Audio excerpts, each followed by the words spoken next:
لوگوں نے کہا نہیں محمد و اہل بیت محمد نور نہیں ہے، یہاں نور سے مراد قرآن ہے۔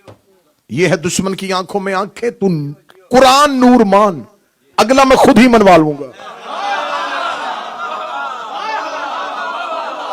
پیرون شاہ تو اتنا مان کہ قرآن نور ہے، اگر قرآن نور ہے تو مجھے بتا، چل تو نبی کو نور نہ مان، تو اہل بیت کو نور نہ مان، تو قرآن نور مان۔ قرآن نور ہے جی، قرآن نور ہے۔ اب مجھے بتا یہ قرآن کہاں آیا تھا؟ مصطفیٰ کے دل پہ۔ اس کا مطلب ہے کہ قرآن کہیں لکھا ہوا نہیں آیا تھا، قرآن کہیں تختیوں پہ نہیں آیا تھا، مصطفیٰ بولتا گیا قرآن بنتا گیا، نبی بولتا گیا قرآن بنتا گیا۔ اس کا مطلب ہے کہ خدا کہتا ہے یہ جو قرآن ہے یہ نبی کی زبان سے نکلنے والے نطق کا نام ہے، نبی نطق کرتا ہے اور اللہ قرآن بناتا ہے۔ اس کا مطلب ہے قرآن ہے نبی میں، قرآن ہے نبی کے اندر۔ اس کا مطلب ہے کہ ملا مان گیا ہے جو رسول میں سے ہو وہ نور ہوتا ہے۔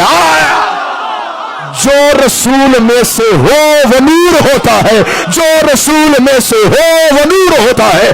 اکیلا قرآن تو رسول میں سے نہیں ہے۔ نبی کہتے ہیں یا علی انت منی وانا منک، اے علی تو مجھ سے ہے، الفاطمہ تو بسعت منی، فاطمہ مجھ سے ہے، حسن منی، حسن مجھ سے ہے، حسین منی، حسین مجھ سے ہے۔ اور تو نے لکھا جو محمد میں سے ہو وہ نور ہوتا ہے۔ علی محمد میں سے، علی نور، زہرا محمد میں سے، زہرا نور، حسن محمد میں سے، حسن نور، حسین رسول میں سے، حسین نور۔ اب جو نور کا مقابلہ کرے ظلمت، تاریکی، اندھیرا، اب مجھے یہ نہ بتاؤ علی کے مقابلے میں کون آیا، زہرا کے مقابلے میں کون آیا؟